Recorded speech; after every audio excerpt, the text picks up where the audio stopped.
my wife, Stephanie. She and I really love watching sketch comedy, preferably SNL, Saturday Night Live. And one of our favorites to watch, who is no longer on the show, but you can always watch in reruns because he's shown often, is a sketch comedy actor and comedian named Bill Hader. Now, Bill Hader is known for many things, but probably most known for his ability to do impressions.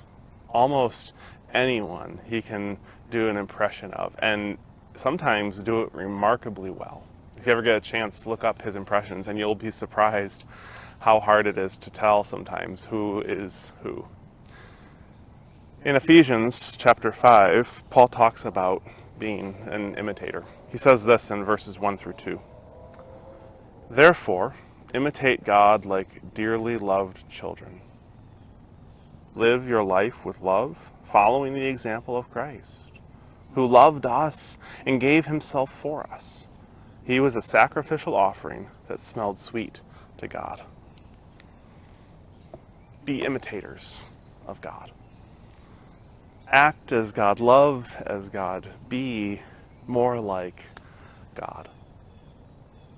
Now, in watching Bill Hader be an imitator of others, one thing that you can begin to notice is that it's not perfect. No one can 100% be like somebody else. Now, when we think about what it is to be more like Christ, we know what that really looks like, don't we?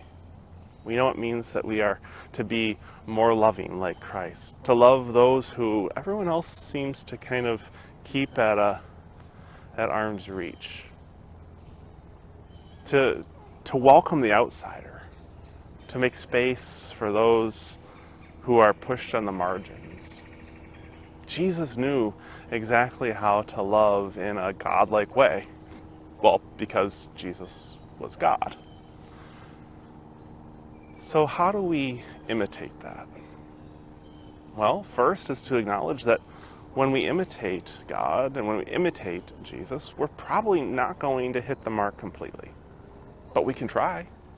We can try to love more completely. We can try to love more inclusively. We can try to be more compassionate, slower to anger, spreading joy, providing hope. We can do those things. And when we fall short, and we will fall short, we trust in God's grace that meets us where we are and bridges our imperfections still to God's redeeming love. We get to make our world a better place by being imitators of Christ. Let's do that. Amen.